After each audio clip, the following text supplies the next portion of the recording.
Assalamualaikum warahmatullahi wabarakatuh. Perkenalkan, saya Muhammad Firsotama dari kelas B, Prodi Sosiologi, Fakultas Ilmu Sosial dan Hukum Universitas Negeri Makassar. Nah, pada kali ini saya akan mengajak kalian untuk berjalan-jalan ke salah satu wisata sejarah di Kabupaten Barro, yaitu Monumen Pacekek. Nah, berjalan beberapa kilometer ke arah utara kota Barro, kita akan sampai di Mangkoso, Kecamatan Sopeng Riaja. Dari Mangkoso ini terdapat jalan yang mengarah ke timur. Jalan ini sepi dan berkelok-kelok. Makin ke timur menyusuri jalan ini, keadaannya semakin berbukit-bukit. Udaranya sejuk, alamnya asri dan indah, sampai nanti kita tiba di sebuah desa yang bernama Pacekek. Tapi di tempat ini pula berdiri sebuah monumen besar berwarna putih dikelilingi padang rumput yang hijau.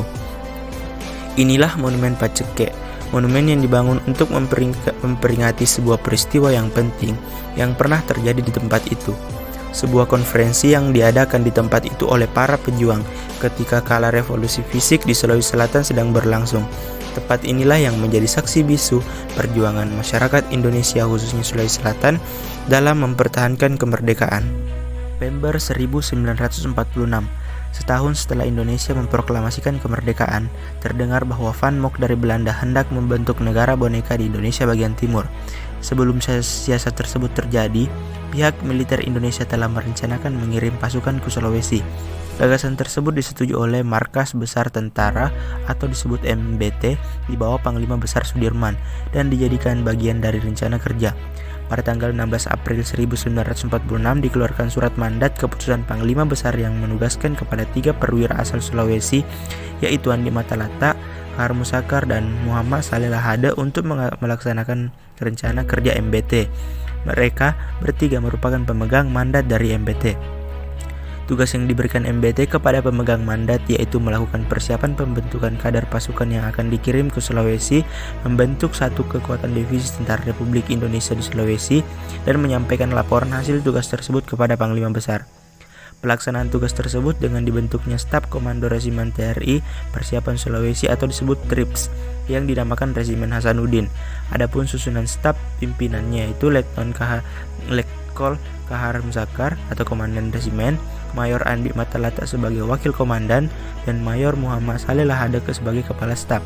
Dengan adanya resimen para pejuang asal Sulawesi itu, puluhan perwira dilatih di Surakarta maupun di Jember. Berdasarkan surat mandat Panglima Besar tanggal 16 April, para perwira asal Sulawesi yang berada di Jawa setelah diberi tugas menyusup ke Sulawesi Selatan. Tugas pasukan ekspedisi ini sangat berbahaya karena harus menembus blokade dari Belanda Nika. Ekspedisi TRIPS yang pertama baru dapat dilaksanakan pada tanggal 27 Juni 1946 di bawah kepemimpinan Kapten Muhammad Odang bersama anggotanya sebanyak 62 orang.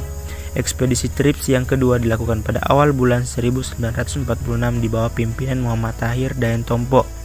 Dan yang ekspedisi yang ketiga di bawah pimpinan Letnan Abdul Latif berhasil mendarat di Sulawesi pada awal bulan Desember 1946.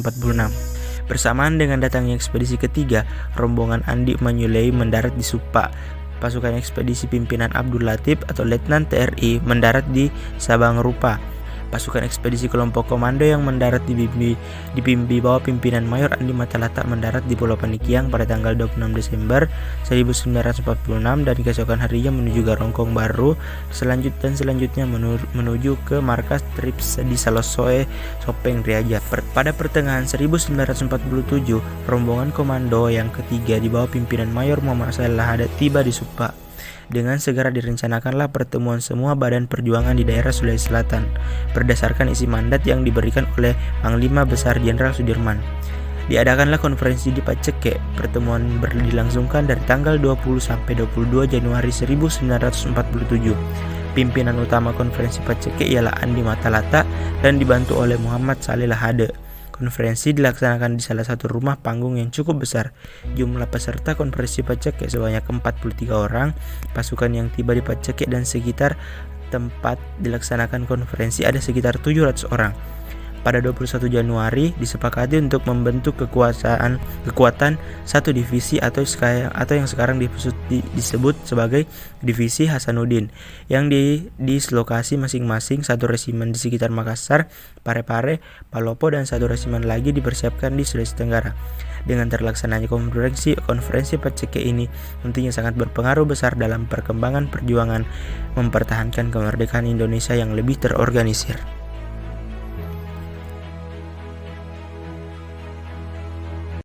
Selain dijadikan sebagai tempat bersejarah, tempat ini juga biasa dijadikan sebagai tempat pesta adat maupun acara-acara tradisi, baik itu dilaksanakan oleh pemerintah maupun juga warga-warga sekitar.